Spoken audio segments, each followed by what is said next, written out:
How to get exposure on Teespring. What's going on, guys? It's Greg. I'm back with another Teespring video. Sorry for the delay. It was 2 days without an upload.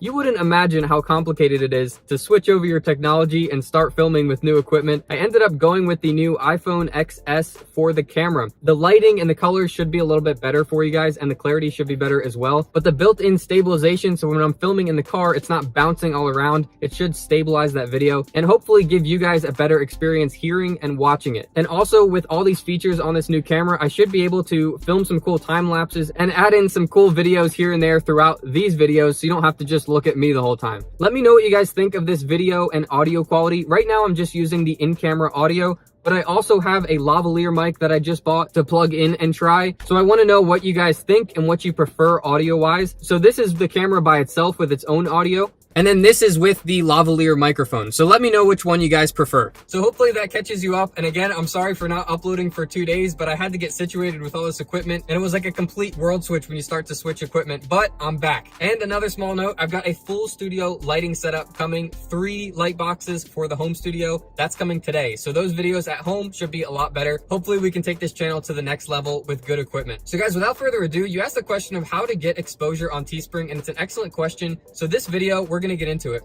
Now, this is absolutely a 2-part answer. So I'm going to explain the first part, and then I'm going to explain the second part, and you have to make sure that you're doing both of these. If you do one without the other, you really won't have that same success as if you combine part 1 and part 2. So first things first, I haven't talked about this on the channel before, but you need to make sure that your actual campaigns on Teespring are optimized. So I did talk to Teespring directly about this matter, and they gave me some really good information, but also I'm going to give you my experience as well. So with that being said, the 2 main things you have to focus on are the title and the description. You have to make sure that you're putting keywords in here. Now, it's not just put keywords in and be done. Now, if you don't know what keywords are what you want to show up for. So if you are making a yoga shirt and it's funny, you're probably going to want to use funny yoga shirt or funny workout shirt, something along those lines. If your shirt is about coffee, then you're going to want to have coffee shirt. Or is it a funny coffee shirt? Funny coffee shirt. Or is it a funny coffee yoga shirt? You see how that works there? The keyword is basically when someone types something in, what you want to show up for. So for the purpose of Teespring, it's not very consequential on doing heavy analytics on keywords to see how much competition there is, how much the search volume is per month. For Teespring, that really doesn't matter. If you're going into serious e-commerce, or if you're very experienced on Teespring, then maybe we can make a video on how to look into analytics and find really good keywords. But for the purpose of this, and for the majority of people on Teespring, you just have to worry about using keywords properly in these campaigns. Now I'm going to cover 3 really good ways to optimize your Teespring campaigns, and I'm going to put them on the screen here so you can follow along. Feel free to screenshot these or take a photo so you can keep them for reference as you're putting your Teespring campaigns together. So the first one is putting your keywords in the title. So as you can see, it's really not spammy. It's just saying perfect, bridesmaid, bridal party, bachelorette party, and it leaves it very vague, but you're still putting those keywords right in the title without being spammy. And then as you see down in the description, it's just a short, genuine description that's not spammy, that's using the keywords, talking about the niche and the type of shirt or item that it is.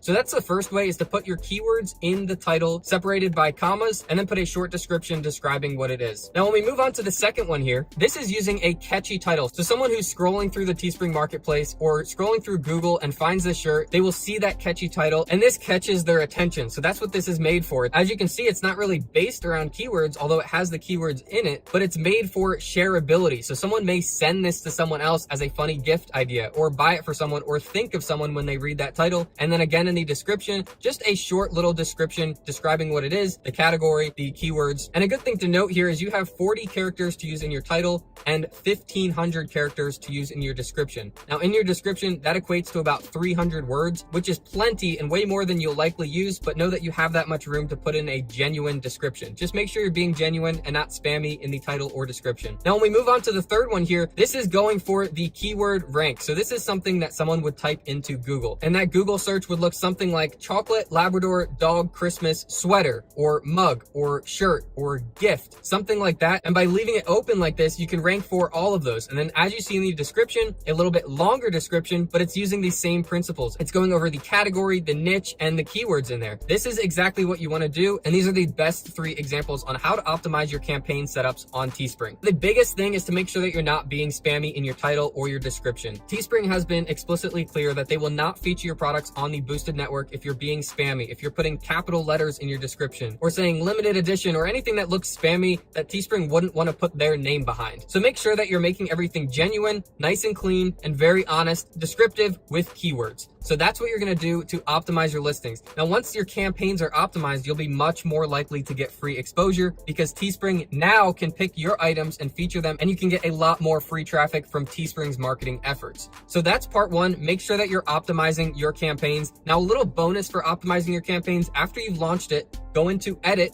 and then you can actually scroll to the bottom and add 10 tags. Now, not many people know about this. I talk about it often, but put in your keywords. You have 10 options here. So fill out all 10 options. This will help so much with SEO, search engine optimization, getting you ranked, getting you indexed, and spreading your campaigns around to get free traffic. So that wraps up part one. That is optimizing your campaigns so that you can get exposure on Teespring. Now, part two is just as important. So you have to do part one and part two. Part two, if you haven't already watched my video on how to get your first sales on Teespring, you need to go watch that. That's going to be a much more in detail, step-by-step answer to this part two. But simply put, for the sake of this video, part two is you need to build your trust score, and the easiest way to do that is by getting free traffic from social media to get initial sales. That's how you'll build your trust score, and then Teespring will start giving you exposure for free because they see that your account is trusted and you've gotten sales before. So I'll put a link to that full video right down in the description. So go check that out. That's a video that I'll walk you through step by step of the part two. So use those 3 examples we just talked about to optimize your campaigns so you can get exposure from Teespring for free, and then build your trust score by sending traffic with social media. Watch the other video that'll walk you through all of that step by step. So those are the 2 steps on how to get exposure on Teespring. I hope you guys enjoy that, and I hope that helps you guys to get exposure on Teespring and start building up your sales on your account so you can start that snowball effect and really get some serious income from this. If you guys like this one, give me a thumbs up. I really appreciate it. It helps the channel a lot. If you want more content like this, feel free to subscribe because I've always got more coming for you guys, especially now that I'm getting my equipment set up and there's no more messing around getting it all situated. And if you guys have any questions or specific requests, as always, throw them down in the comments and I'll make you some videos on it. And with all that being said, I will see you guys in the next one.